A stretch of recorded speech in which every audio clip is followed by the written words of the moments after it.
Fala, pessoal, chegou a hora de ir para o divã, mas pode ser também para o sofá, para a rede, relaxando no carro, ouvir a nossa conversa correndo no parque, na praia, na trilha, lavando louça na cozinha, tomando banho, não importa, né? Não importa onde você vai ouvir o nosso papo agora, o importante é deixar ligado o teu poder de escuta, aprender com o conhecimento, a experiência e a sabedoria da Renata Conde Vescovi, a psicanalista de plantão do meu podcast. Que privilégio os meus ouvintes têm, viu, Renata? Psicanalista de plantão. Oi, Lori. É sempre muito bom conversar com você e eu tenho muita alegria de poder transmitir um pouco a prática da psicanálise, aquilo que acontece no consultório e conversar, né, com as pessoas interessadas.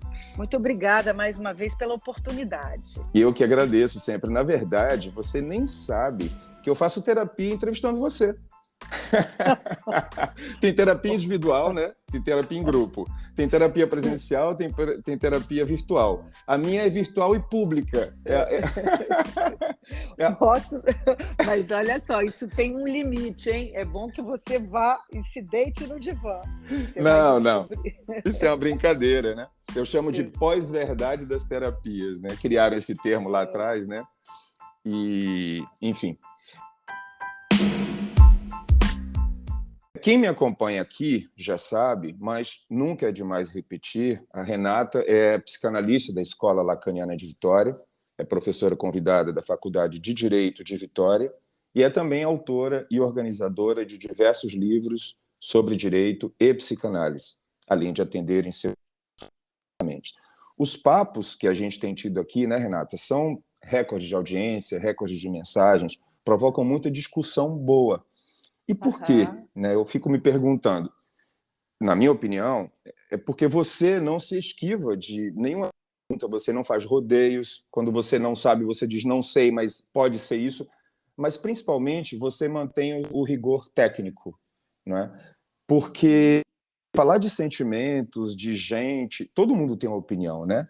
Todo mundo é um pouco terapeuta da amiga, do amigo, do irmão, da namorada, do marido. Normal, né?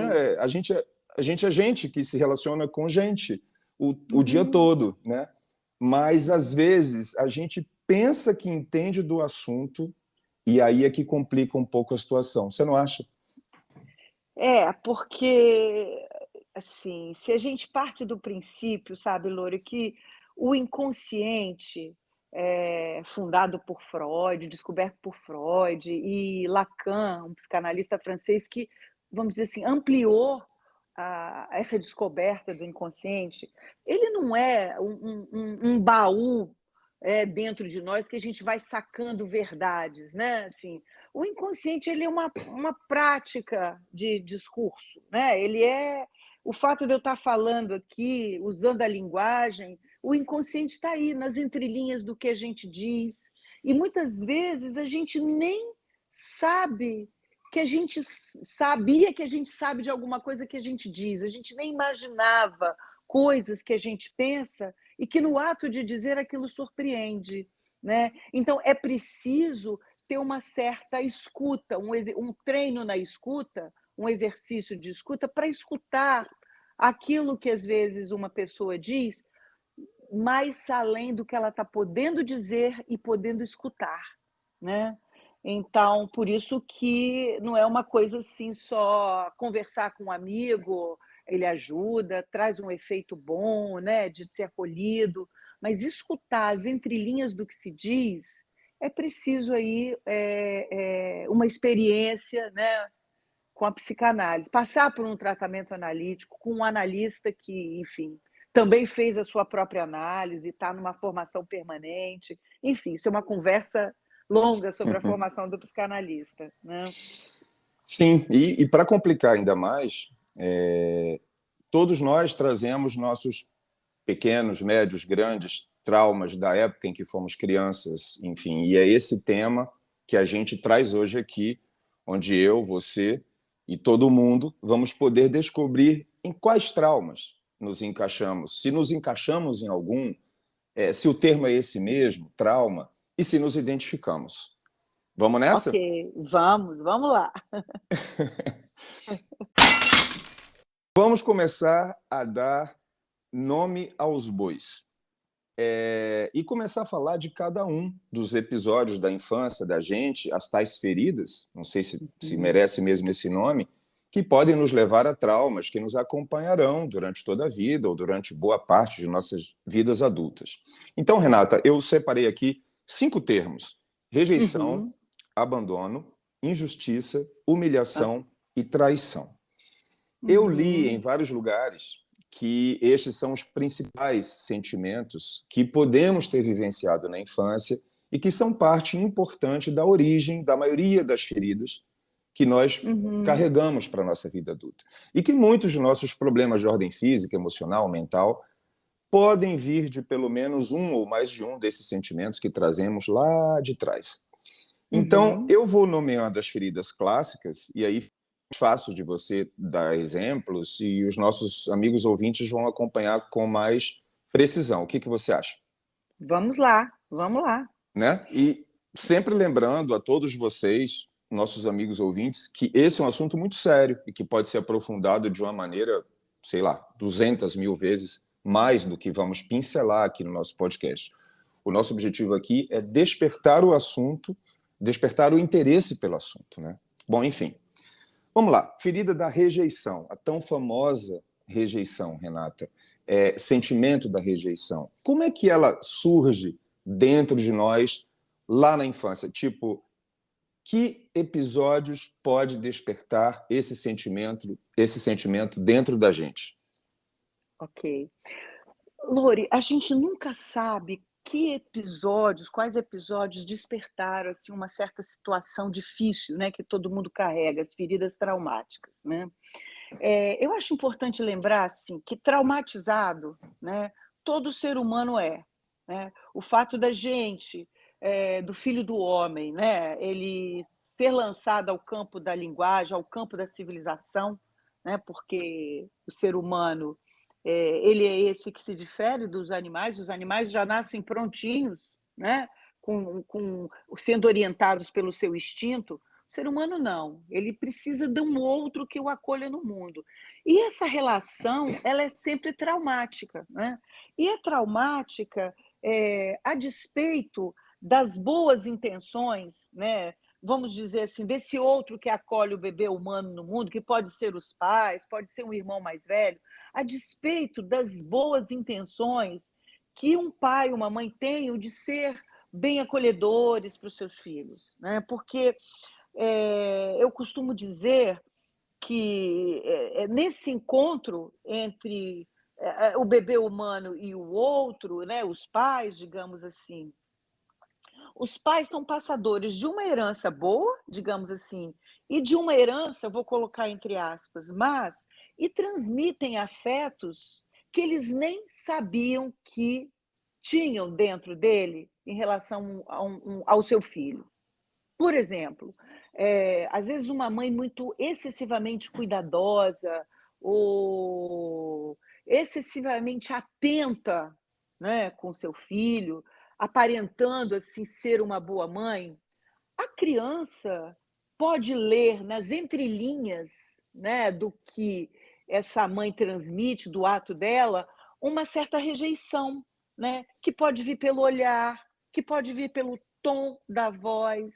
E na medida que isso se repete nessa constituição subjetiva, nesse amadurecimento emocional da criança, isso pode se tornar uma ferida, por exemplo, de uma rejeição, né? Então, a despeito das boas intenções de um pai, de uma mãe, de acolher o seu filho, ela pode transmitir, né, no tom da voz, uma rejeição inconsciente ao seu filho, sem que ela soubesse disso, né? Ela pode Ela dizer pode... uma coisa e olhar de outro jeito, né? A linguagem do Exatamente. corpo ser diferente daquilo do que ela diz, por exemplo. A voz ser diferente, né? Eu posso dizer eu te amo, meu filho, num tom tão imperativo e agressivo que a criança capta, né? Então, assim, porque a criança, ela é muito boa leitora do inconsciente dos pais. Como eu disse no começo, o inconsciente ele está nas entrelinhas do que se diz. né? É o velho ditado popular, o diabo mora na vírgula, né? Então, você às vezes, por que que às vezes um pai e uma mãe que são amorosos se surpreende com um gesto violento com seu filho? Né? Assim, da onde vem uma certa crueldade? Quantas vezes eu escuto na clínica os sujeitos se queixando: ah, meu pai era um homem tão afetuoso na sua vida profissional, com os amigos, mas chegava em casa, surgiu uma crueldade, uma violência comigo, que levava ele a me espancar, e eu não sabia por quê, e nem ele sabia por quê. Né? Então, são essas situações que vão traumatizando aí o corpo do bebê. Né? Então, e cada um tem uma espécie de trauma, porque essa relação entre. É evidente que tem um que é para todo o ser humano: o desamparo. O desamparo. A rejeição não deixa de ser um tipo de desamparo, né? É verdade que esse indivíduo rejeitado, esse sujeito, como você gosta de falar, essa pessoa rejeitada lá atrás, de uma forma ou de outra, ela vai passar bastante tempo ou a vida toda tentando ser perfeito para mostrar algum valor que ela não via que reconheciam dela lá atrás? Sim, porque o trauma é único. O sujeito repete esse trauma na vida, na relação amorosa, na relação profissional, na relação com os amigos. Às vezes ele pode usar uma outra roupagem, né? Mas se ele começar a prestar atenção nos atos dele, ele vai ver que essa história, às vezes, ele querer agradar demais, né? Por mais que ele queira agradar, ele transmite, até no excesso de agrado, né, eu gosto de colocar a frase dessa forma: um se fazer rejeitar. Né? Ainda que ele se queixe e diga assim: ah, eu não sei por que minhas relações amorosas não dão certo, eu faço tudo para sustentar o meu namorado, o meu parceiro, quando eu vejo a relação acabou. Né? Por que o outro me rejeita? Né? E aí isso começa a se repetir na vida amorosa. Ele vê que isso se repete no trabalho. Às vezes ele não vê, tá? Ele prefere se queixar, dizer que o outro rejeita, a se responsabilizar do ponto aonde ele cria situações para se fazer rejeitar. Né? Então, o sujeito precisa sempre se questionar qual é a parte dele, né, na queixa que ele tem do outro. Né? Entendi. Ninguém faz nada de graça a ninguém. A relação é sempre entre o sujeito e o outro. Né? Então, a rejeição, aí às vezes o sujeito fala: eu não entendo, eu sempre tive toda a atenção dos meus pais, né? Sempre tive tudo o que eu quis na minha vida, eu sempre fui tão amado, mas aí ele começa a relembrar a história dele, a refazer a história dele numa análise, e aí ele começa a se Não foi bem lembrar assim? que não foi bem assim. Volta uma memória recalcada ou esquecida, vamos dizer assim, de situações que sempre se repetiam, um tom de voz ou um gesto de indiferença no olhar de um pai, de uma mãe. E aquilo marcou o sujeito inconscientemente. E o pobre coitado do pai e da mãe nem sabe que transmitiram aquilo. Eu estou falando isso porque é muito mais fácil a gente ficar, às vezes, se queixando de papai e mamãe. Eu já disse isso muitas vezes, e é sempre bom lembrar que uma coisa é o pai e a mãe de carne e osso, outra coisa é a representação de pai e de mãe que a gente carrega psiquicamente. Né? Então, é dessa representação de pai e de mãe que a gente se separa numa análise.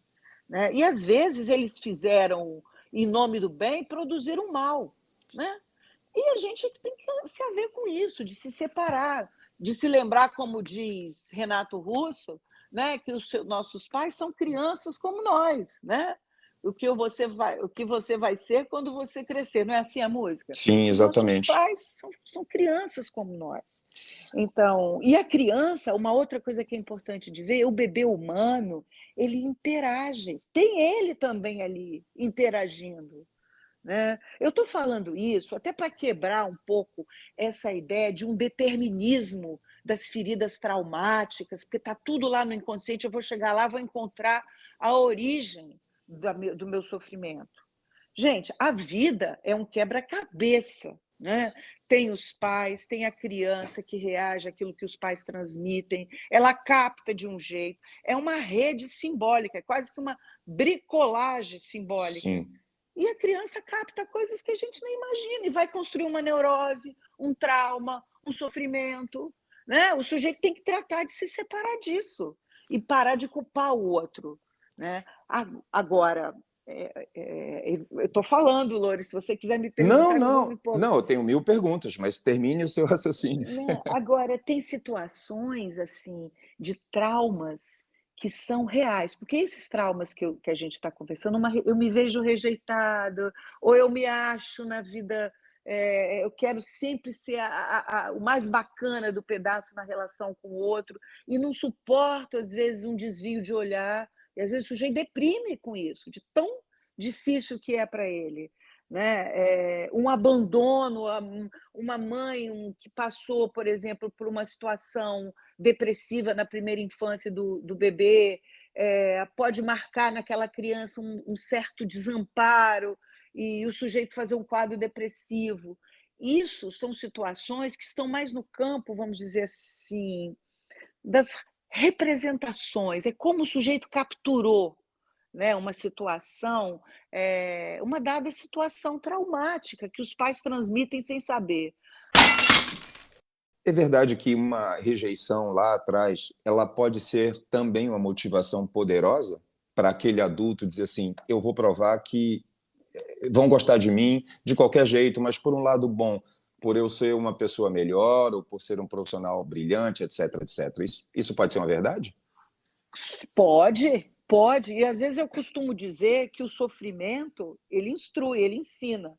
É evidente que para cada um reage de um jeito, mas às vezes uma situação difícil, psíquica, faz o sujeito avançar muito, né? Muito na vida. Né? Viver uma situação de uma certa. A gente pode dar 1000 exemplos, mas o que me ocorre, às vezes, uma situação onde os pais tinham ali um certo sofrimento, uma precariedade econômica, né? E viveram ali uma situação, às vezes, de uma certa miséria. Né? Mas o sujeito encontrou no olhar do pai e da mãe um certo desejo de avançar na vida.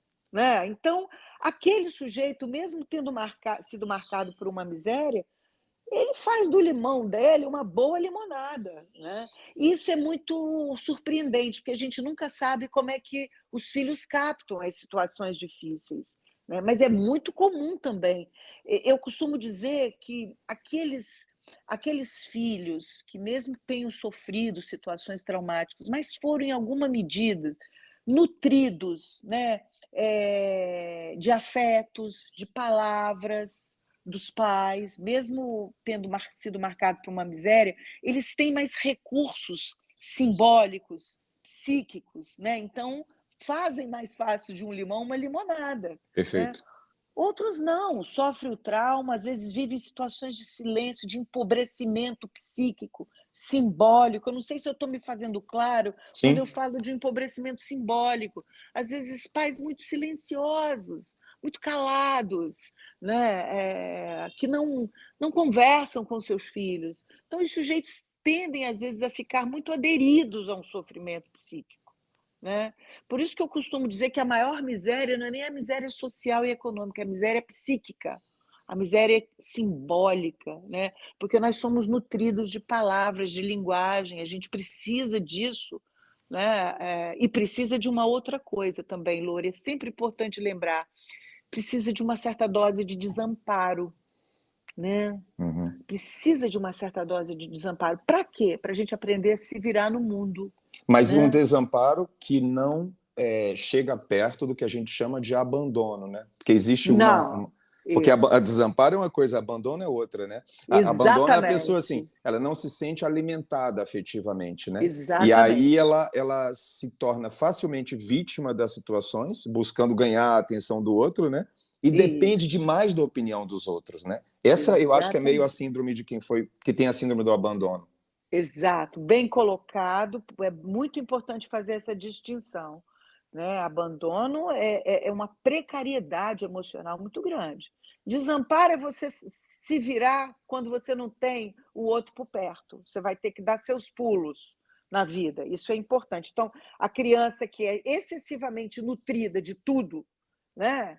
E ela não experimenta uma certa falha, uma certa falta, né? Ela não vai aprender a criar os seus próprios recursos na sua cabeça para aprender a se virar na vida. Então, isso é desamparo. Uhum. Abandono É outra é coisa, né? diferente, é outra coisa. É isso aí. Outra ferida que me chama muita atenção, eu estou usando o termo ferida, se você disser, Lori, não vamos usar esse termo não, mas enfim, eu acho que as pessoas entendem, porque tem aquela frase clássica, né? Criança ferida, adulto difícil, né? Que é um Mas clássico, né? eu gosto da palavra ferida. É a ferida da humilhação, porque há várias maneiras de se humilhar uma pessoa, de se humilhar uma criança, dela se sentir humilhada, na verdade. Ela começa a ter vergonha de si mesmo, tem medo de passar vergonha, fica muito sensível, né? Compensa muito tudo por conta da comida, né? Por meio da comida, etc, etc. O que a gente pode falar sobre essa ferida da humilhação, Renatinho?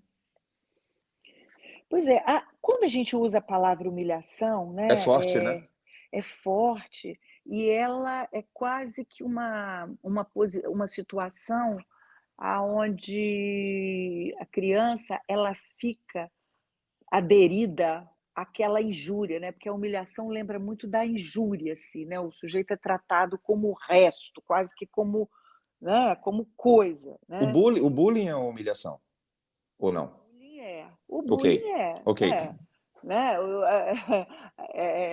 isso, bom, a gente pode falar de bullying no outro momento, mas o bullying é uma humilhação, o sujeito se oferece ao bullying para se fazer excluir, humilhar, né. Uhum. É sempre muito importante pensar nessa lógica, né, que é uma lógica inconsciente, que o sujeito repete, a despeito do bom raciocínio dele, a despeito das boas promessas que ele se faz. Não, da próxima vez eu não vou deixar ninguém passar por cima de mim, me humilhar.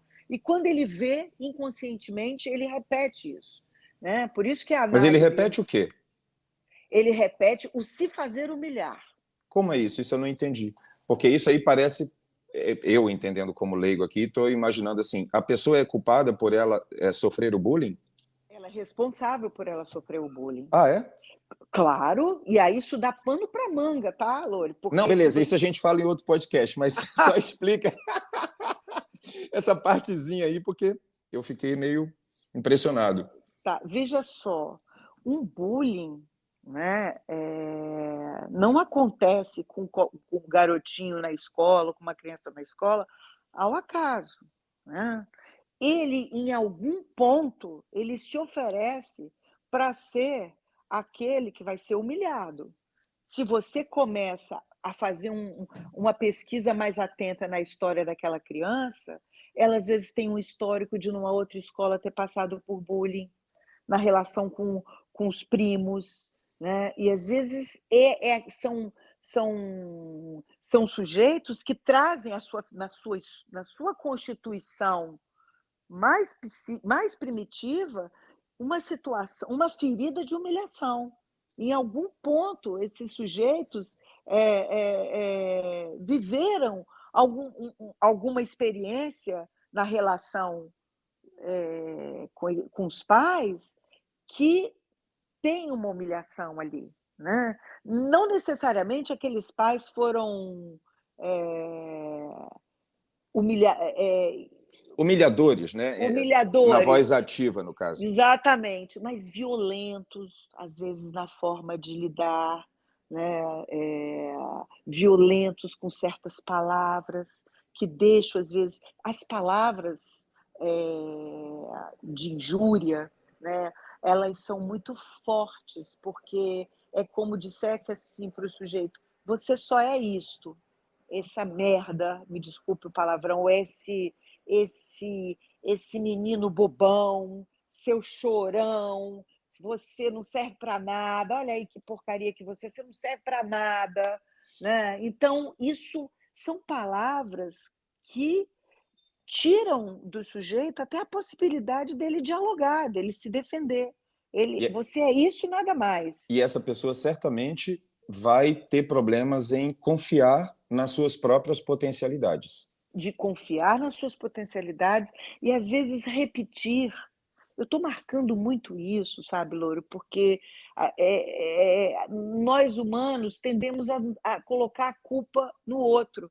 Né? O outro é que produz o bullying em mim. É verdade, o sujeito Uhum. produz, ele é violento, ele traz ali na sua história alguma posição de violento que ele quer destituir o outro. Mas o outro que está aí na cena sendo humilhado, ele é responsável por isso, porque ele se coloca numa posição de se fazer degradar, se fazer violentar, se fazer abusar, né? Mesmo uma Então, criança gordinha, por exemplo, tá? Vamos supor que ela tenha até um problema e seja muito gordinha. É um típico clássico de bullying e de humilhação na sim. escola. Ela Uhum. pode, mesmo sendo gordinha, ou gorda, né, para não usar eufemismo aqui, ela pode tomar para si uma ação mais ativa e não se permitir ser humilhada. É isso que você está Pode, falando? é Ok. exatamente, exatamente isso. Se o sujeito tem algum recurso mais emocional, ainda que seja gordinho, ele, é lógico que ele vai se sentir ferido, ultrajado. É preciso das intervenções da escola, né, da atenção dos professores, é evidente. Mas o sujeito sempre encontra uma forma de se defender, né? Nem que seja gritar para um professor, porque é muito comum, às vezes, até o sujeito gritar que está sofrendo um bullying, ele fica ali naquela cena, tomando porrada, se queixando em casa, mas nunca uma ação efetiva de pedir socorro. Renata, outra ferida que chama muita atenção é a ferida da traição. E eu Hum, já li em algum lugar, é como se fosse a fábrica de adultos controladores. Acho isso bem forte. Ela passa a querer ser um adulto que quer ter o controle de tudo, das pessoas, das situações e tudo mais. E que a raiz dessa ferida, uma das raízes seria promessas não cumpridas. Por exemplo, o pai ou a mãe ou a pessoa que é responsável por essa criança costumeiramente falar: olha, se você fizer a lição, te levo no parque. Se você raspar o prato, comer tudo, vai poder comer chocolate sábado. E nunca isso é cumprido.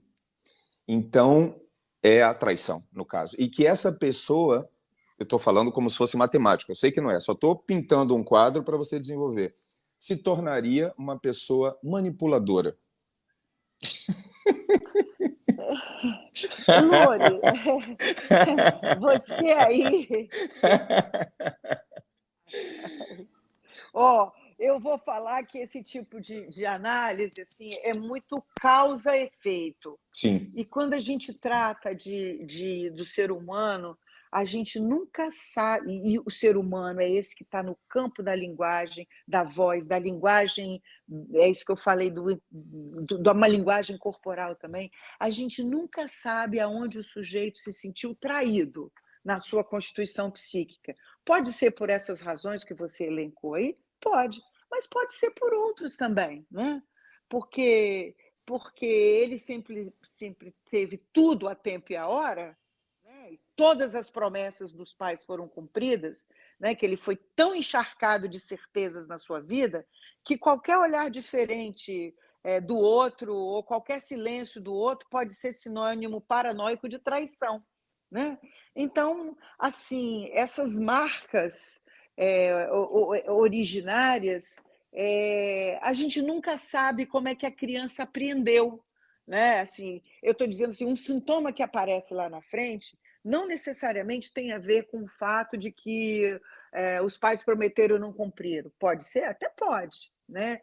Mas, às vezes, no excesso de, de cumprimento daquilo que disse que ia aquilo que foi ofertado para a criança, o sujeito pode desenvolver uma situação de se sentir traído, paranoicamente traído, né? entendi. Não, eu entendo que não existe a relação causa e efeito, mas como exemplo, né? Existem Claro, dispositivos que te levam mais para uma reação assim ou assado, né? sim, E, sim, e talvez a mais clara, mais óbvia, me corrija se eu estiver errado, das feridas é a ferida da violência intrafamiliar. E isso inclui, e que você começou a falar, e eu falei, vou te perguntar sobre isso, né? E claro, isso inclui abusos de toda a natureza, né? Inclui o abuso sexual, e inclui castigos muito violentos, desmedidos, exato, no caso, surras, né? sim, Me parece óbvia de como surge essa ferida, pelos atos muito claros em si.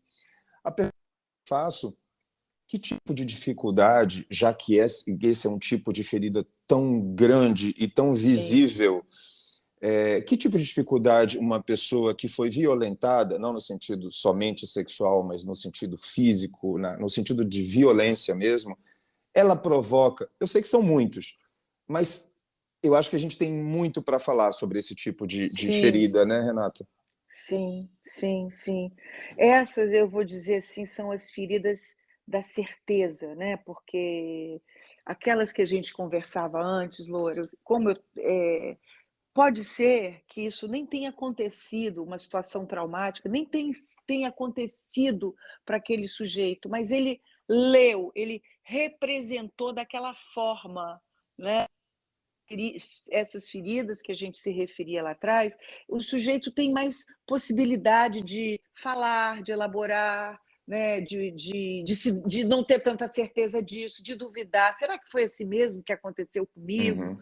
Essas que você se referiu agora são as marcas reais no corpo, e essas são muito, muito, muito difíceis, né? O sujeito tem situações muito difíceis na sua vida, né? Assim, de poder elaborar, se separar, fazer um luto desses sofrimentos. São mais difíceis. Não é que elas sejam impossíveis, porque o ser humano sempre surpreende. O ser humano, quantas histórias a gente vê também de sujeitos que viveram situações de abuso, de violência real no corpo, trazem essas marcas no corpo, e às vezes eles constroem caminhos belíssimos, né? É, é, mas essas, como são aderidas na pele, no real da coisa ali, o sujeito vai ter dificuldades na sua vida amorosa, né? Muitas vezes as escolhas se reeditam, né, com uma mulher que foi humilhada, abusada, uma menina, vai eleger de novo um homem violento, né, na sua constituição amorosa, vai repetir aquilo, né? Então, essas são muito difíceis de requerem mais cuidado, Elas um tempo. conseguem sair sozinhas desses Eu, traumas tão fortes, tão violentos? às vezes sim, né? Porque às vezes o sujeito tem alguns recursos lindos na vida, encontra às vezes na figura de um professor ou na figura de um vizinho que acolhe, dá um recurso ali amoroso para aquele sujeito caminhar, é, mas normalmente, os sujeitos precisam ser acompanhados, serem tratados, né, numa análise ou num trabalho psicoterapêutico, às vezes requerem mais, demandam mais situações de serem medicados, né? É mais difícil, né? Mas eu costumo dizer que a vida salva também, né? Quantos sujeitos, eu já tive experiência de trabalhar em varas de infância e adolescência, jovenzinhos assim espancados pelos pais, assim, estando ali sob o abrigo de um conselho tutelar, leitores vorazes, às vezes, de uma literatura, né? Eu costumo dizer que a literatura salva. E, Sim. às vezes, na literatura ali se identificam com uma certa tragédia humana e elaboram e seguem a vida, né? Mas eu costumo dizer também que ninguém escapa da mordida do lobo. Em algum momento na vida, por mais que caminhem aparentemente bem, vão lidar ali com uma situação de um sofrimento psíquico, um adoecimento, uma situação, vão passar por algum sofrimento psíquico, né? Que precisam tratar, enfim. Enfim, o que pode advir disso são patologias mais graves, né? Alcoolismo, sujeitos violentos, Sim, dependências químicas, né? Quanto mais for precário, né, a relação de uma criança com aquele que o acolhe no mundo, né? Precário é no sentido de abandonos, de violências, de tratar, às vezes, a criança como uma mãe que quer a criança ali como capricho ou das suas vontades, objetinho das suas vontades, mais danosos, tendem a ser mais danosas as patologias, né? São violências reais, não são violências que a criança viu, às vezes, no olhar do entendi. pai, uma violência, e aí constrói um sintoma, uma ferida traumática. Já que você falou sobre dependência química, eu tenho uma pergunta específica para fazer sobre isso para você, né? Tá. A gente nota que as pessoas fragilizadas psiquicamente e cada vez mais jovens, mais novas, né, entram num ciclo de estimulantes que são o consumo das substâncias ditas gratificantes, né? É. E aí a gente está falando de várias coisas. A gente está falando das drogas químicas lícitas, cafeína, doces em geral, álcool, medicamentos, etc. Estamos falando das drogas químicas ilícitas, cocaína, maconha, heroína, enfim, etc, etc. Mas estamos falando também hoje, muito atualmente, das drogas digitais. Isso Sim, inclui pornografia online, games em excesso, redes sociais em excesso, compulsão pelo uso do smartphone, só para citar algumas. São drogas diferentes, né? As químicas e as digitais, mas ambas são drogas. A origem dessa fragilidade e dessa dependência também está necessariamente na infância de cada um? sim, sim, sim. Ok. Tudo se passa nesse primeiro encontro com esse outro, né? É evidente que também o sujeito não está destinado assim, a ficar preso a essas feridas originárias na infância, né? Porque ele pode ter um bom encontro, né, na vida ali com alguém que dá algum recurso para ele. A oferta sem freios para uma criança de tudo, né? Diante de uma insatisfação, de uma frustração, você vai lá e tocha aquela criança com um objeto, coloca na frente dela um dispositivo eletrônico, um celular. Você impede que aquela criança viva situações. Lembra lá do desamparo, que a gente precisa sofrer uma Uhum. dose de desamparo? Uma certa situação de perda, de frustração, vamos dizer assim, para que ela possa inventar, Lidar com o fantasiar, desamparo, né? lidar com o Ficou muito claro desamparo, agora isso. É.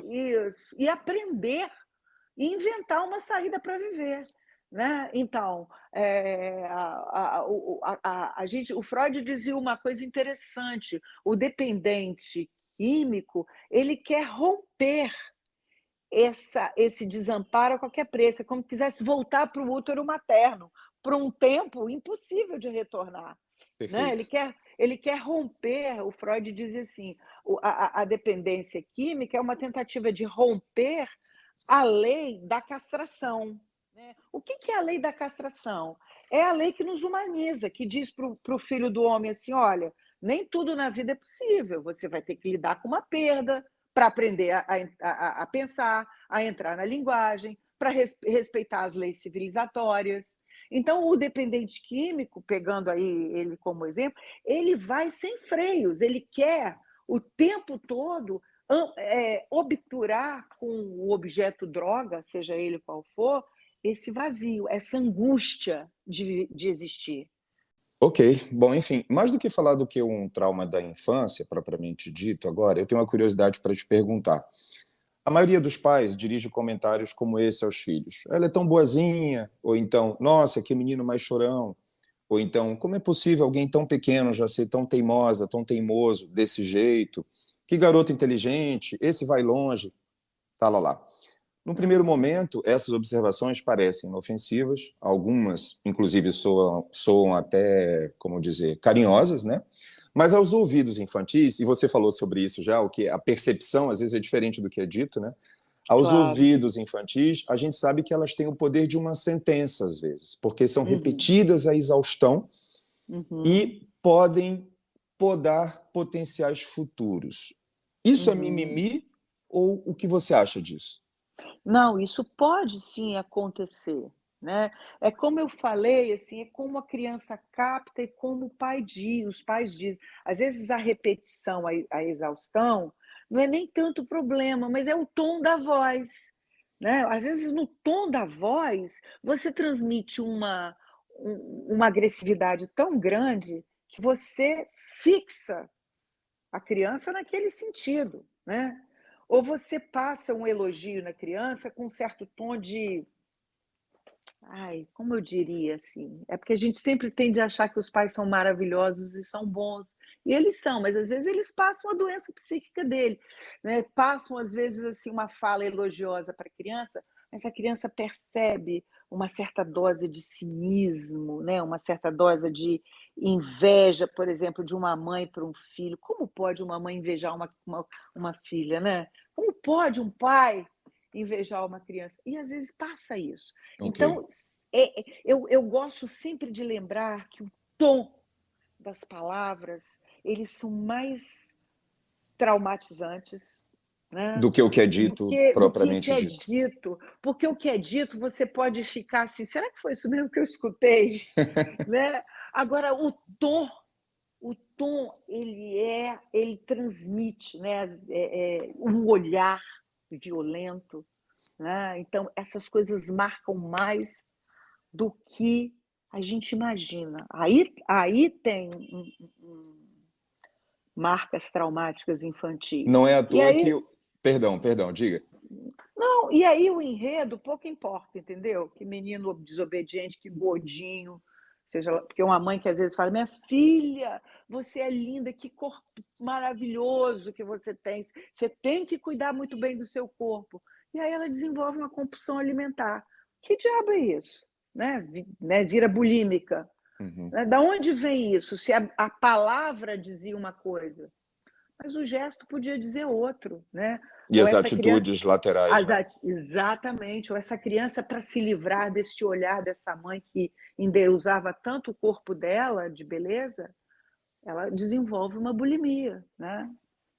Em relação à comunicação, não é à toa, não foi à toa que os emojis foram inventados, né, Renata? Porque Sim, imagina a quantidade de mal-entendidos que existem nas mensagens de texto trocado entre as pessoas hoje em dia, e os emojis ajudam muito, né? Porque sim, eles substituem na linguagem digital a linguagem do corpo, né? Que você não consegue exatamente, dar. Dizer um eu te amo escrito, pode ser um eu te amo, eu te exatamente. amo, ou eu te amo, e vários eu te amos, né? É a É. carinha do emoji que vai dizer que tipo de eu te amo você está dizendo, né? É sim, e também não é muita garantia, que às vezes você enche de corações lá, chega em casa, o Deu pau tudo tá errado, deu tudo o pau tá errado, né. comendo. Então você vê que a linguagem é uma fonte de mal-entendidos, né, o diabo mora nas vírgulas, e cada um vai se virar como pode com as suas feridas. Eu só marco a importância de não ficar do sujeito não ficar naquela queixa eterna de responsabilizar papai e mamãe, né, pelo seu sofrimento, responsabilizar o outro. O sujeito se coloca na vida, eh, a partir de situações que foram traumáticas para ele. E, eh, e também aquilo que ele recebeu de bacana, né, porque ele vai se colocar assim. Então a responsabilidade é dele também de fazer diferente. E essa dimensão, para que ele possa se responsabilizar, vai exigir dele um trabalho analítico, um trabalho de análise, né, para ele parar de se queixar do outro, né, e, ver a parte que cabe a ele, nesse sofrimento que é dele, de mais ninguém, né, porque os pais nos transmite, como eu disse, herança boa e nos transmite algo que a despeito deles. E a criança capta uma coisa que nem sempre foi o que os pais transmitiram e vai construir uma patologia psíquica. Então, nós vamos ficar também presos a uma ideia genealógica de um inconsciente determinista que marcou meu trauma lá, então eu não preciso mais fazer nada. Eu sou assim porque minha mãe e meu pai me odiaram, então eu não vou fazer nada com isso. Né? A psicanálise, eu costumo dizer, que nos convoca a uma prática de responsabilização, sabe, no mundo. Isso para de se queixar do outro e se responsabiliza pelo seu sofrimento. Isso está bem claro mesmo, e você colocou de uma maneira muito, muito cristalina para todo mundo. Que bom. E é bem importante. Começando a entrar na nossa reta de chegada do nosso papo de hoje, há uma frase da médica psiquiatra alagoana, Nise da Silveira, linda. Linda, né? E aqui quero abrir um parênteses, quero fazer uma referência e mandar um beijo para minha irmã mais nova, Indira Vita, que é psicóloga. Alô, Dids! Porque a Indira foi ela que me apresentou a Nise da Silveira, pela primeira vez, quando a gente foi juntos aqui no Rio, ao Hotel da Loucura, né?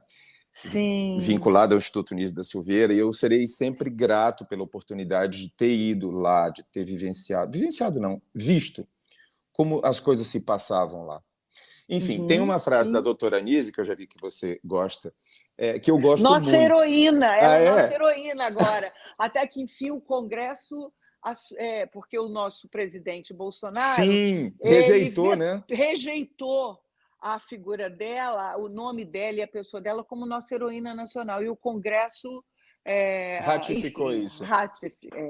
Ratificou, isso aí. Que bom. Eu nem sabia ratificou, não, ele retificou, porque... Não, ele retificou a decisão do presidente, ok.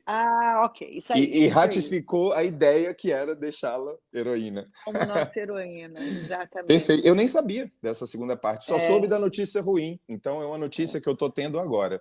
Nossa, muito, muito alegre por isso. Muito, muito. A doutora Nise da Silveira, ela diz assim, não se cure além da conta. Que é muito bom, né? Então, vamos trazer essa frase para um ser humano dito normal, tipo você e eu. Essa é ótima. Os normais, né? Rui e Vani. Esse conselho, essa frase da doutora Nise, ela serve para as pessoas ditas normais também? Não se cure além da conta? Não se cure além da conta sempre. E é genial isso que a doutora Nise fala, pela linda experiência dela lá no Hotel da Loucura. No Hotel da Loucura e no hospital psiquiátrico. Porque o nosso trauma, o nosso sintoma, ele é uma faca de dois gumes. Ele é o melhor e o pior da gente. É a nossa marca singular de estar no mundo. Então, dali, a gente tira muita coisa boa, principalmente quando a gente aprende com ele. Eu costumo dizer que a psicanálise, diferentemente da medicina, ela não cura o sintoma, ela faz falar o sintoma. E aí, aquilo que é traumático, que é dolorido, você vai ver que você pode fazer muita coisa boa com ele. Então, por isso, não se cure. Os curados, os ditos curados, são muito chatos, muito boring. Cadê o traço de diferença, entendeu? É isso aí. Porque a doutora Anísia fala disso, porque ela extraiu coisas maravilhosas da doença mental, do sofrimento psíquico, dos pacientes dela gravíssimos, internados nos hospitais, abandonados. Ela começou a dar voz ao sofrimento psíquico, Renato, agora a pergunta mais fácil do ano, a última pergunta do nosso papo de hoje, que na verdade é uma pegadinha, que não tem nada a ver com os traumas da infância, que você brilhantemente falou durante essa nossa conversa agora, mas que eu acho que cabe aqui. Está preparada? Vamos ver. Em tempos tão sombrios. Uhum. Qual é a medida do amor?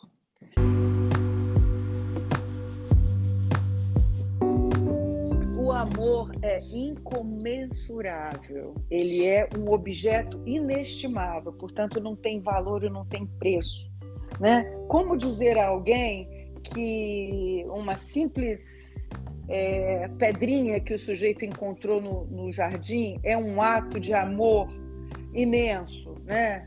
Diferentemente, às vezes, de um super presente que você ganha, que pode ser recebido aos olhos do outro como um ato de amor, mas é absolutamente frio. Então, eu digo que medir o amor são nos pequenos gestos, no olhar, na simplicidade da vida.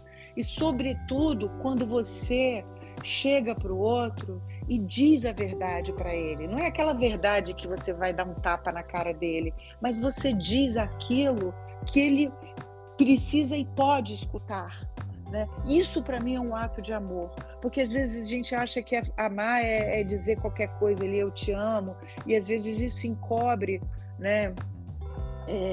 Um ódio, um gesto de bondade, né? Mas é poder transmitir aquilo que você tem pelo outro nos pequenos gestos, nas pequenas lembranças, às vezes, e, sobretudo, poder dizer ao outro algo que vai fazer ele caminhar melhor na vida, né? Sem ser o dono da verdade, mas acolher o outro, emprestar os ouvidos para o outro, porque nós somos nutridos de palavras, nós somos nutridos do afeto do outro, assim, o mais genuíno possível, né? É isso. Que aula, meus amigos. Muito bom. Renata, muito obrigado. Você quer dizer algo para a gente finalizar? Fazer um fechamento dessa nossa conversa? Bom, quero mandar um beijo também para sua irmã Indira, que eu não conheço pessoalmente, mas eu sei que é muito querida sua. Quero te agradecer mais uma vez a oportunidade de conversar aqui com você, com o público, né? Com o seu público cada vez maior. E com o seu também, né? Porque você posta lá nas suas redes sociais e você tem muitas lives e muitas intervenções e eu vejo que o pessoal acompanha também. Acompanha. Eu sempre fico muito alegre de poder levar o que se passa, de testemunhar um pouco a experiência da psicanálise, né? Assim, o que se passa, como é que acontece a condução de uma análise, como é que o ser humano se constitui. Então, isso para mim é sempre é uma alegria muito grande. Então, te agradeço mais uma vez a oportunidade, Lore. Eu que agradeço demais, mais uma vez, quarta vez já que a gente conversa aqui, e cada vez melhor. Já. Oba, que bom, que bom. É isso aí, pessoal. Essa é a psicanalista Renata Conde Vescovi. Obrigado a vocês todos que tiveram interesse em nos ouvir até o final, aqui no Fala com o Lore de hoje, que mantém o objetivo de informar e divertir ao mesmo tempo, mesmo com temas tão densos como o de hoje, mas que a Renata sabe tão bem nos destrinchar, digamos assim. E isso facilita a beça a nossa vida, nos dá um caminho, nos dá alguma direção. Até a próxima conversa, pessoal. Tchau, Renata. Tchau, querido. Obrigada mais uma vez. Beijão. Obrigado você. Beijão. Até breve. Até breve.